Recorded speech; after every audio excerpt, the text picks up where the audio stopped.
Our third place finisher, driver the number 43 Pilot Flying J Ford, was Michael Annett. Michael ties his career best finish in the NASCAR Nationwide Series here today. And, you know, you really have had a good run here of late. This is your second half of the season has been outstanding. 6 top 5 finishes since Kentucky. And you really have really turned it on here the second half of the year. What do you have to say about that?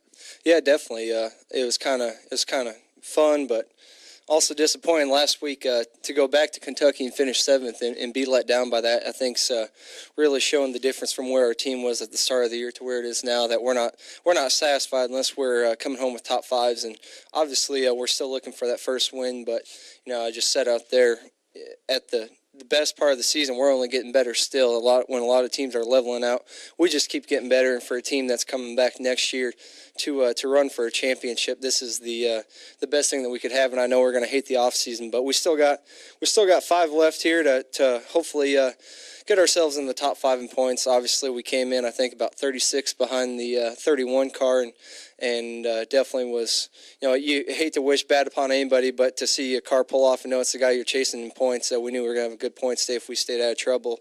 And come home, you know, coming away with -2 of gaining the most we could, definitely is a good day for us. Any questions for Michael? Reed Spencer has one. Right there, green. Reed Spencer with the NASCAR Wire Service. Michael, could you talk a little bit about the restart at the end there, which I think you gained 3 spots right away when the inside line didn't go, and also talk about battling Elliott and holding him off at the end there?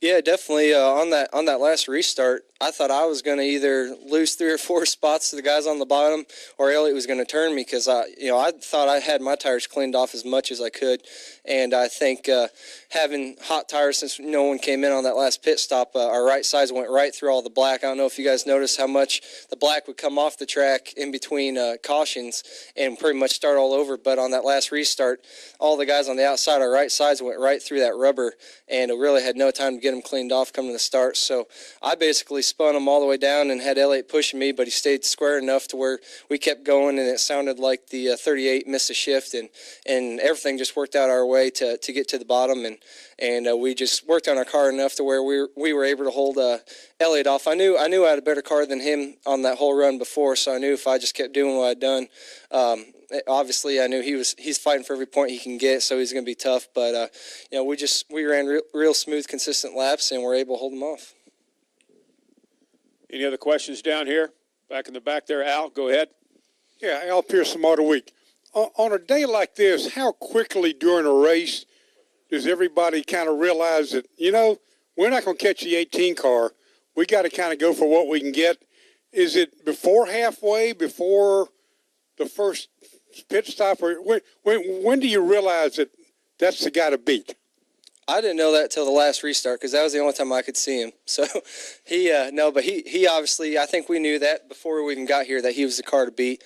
Just looking at their performance here last time, just every time you come to Dover, you know the Gibbs cars, whether they bring 2 or 3, and just like today, they were definitely really strong. Joey obviously the best, but you know, we're just, like I said, we're chasing for 5th in points, and it doesn't matter where the leader is. If we can see a car in front of us that we know is a points paying position, we're going to drive as hard as we can for it. And you know, even there at the end when I was trying to hold the 2 off, I could still see the 33 and knew that would be 1 more point. We weren't as good as he was. So obviously, you know, we always know when we get here, there's certain cars we need to watch and practice. Obviously, they're going to qualify well, and we just need to get our cars as good as they are, and then maybe it will come down to a late race restart like we saw, and Joey makes a mistake on that last restart, and you get a jump on him or something like that.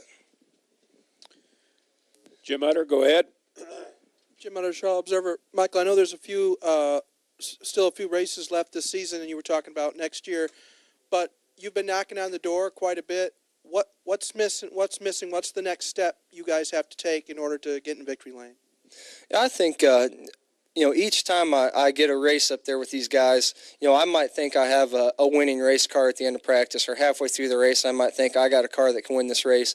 And then you restart up there with the 18, with the 33, trying to run them down there for the last 20 laps of the race, and realize I can't catch them. So I know, and I could see where they were beating me. So it's just things like that. And obviously, all year I've been saying we need to qualify better. We were kind of stuck in the 16th to 20th. Now we've kind of bumped that up to about 8th to 12th, and it's making our days a lot easier, and we know what kind of car we have earlier. So if we can keep improving in qualifying and just get more and more experience in laps up there in the top 5 and top 6, 7, I'm going to know what kind of car I need rather than just trying to guess for it. Any additional questions for Michael? Yes, ma'am, right there. Hi, Mary Jo Buchanan, Speedway Media. Michael, were you surprised by the lack of cautions, and did that impact your ability to adjust on your car? I figured we always have some long green flag runs here. I really wasn't expecting a green flag stop and wasn't looking forward to one. This is probably the hardest pit road we have all season. So to see that caution come out about 2 laps before we were coming in was good to see. But normally there at the end, when we had that restart with 20 to go, something always happens like it did, and somehow we were just able to get through it. Normally we see them stack up and guys on their sides going down pit wall and things like that.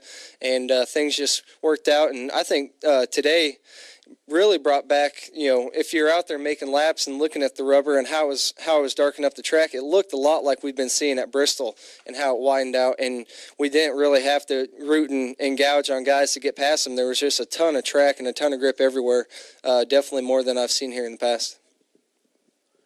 Any other questions for Michael? Michael, good job out there this afternoon, and keep it up the rest of this season. We'll be watching you. Thank you.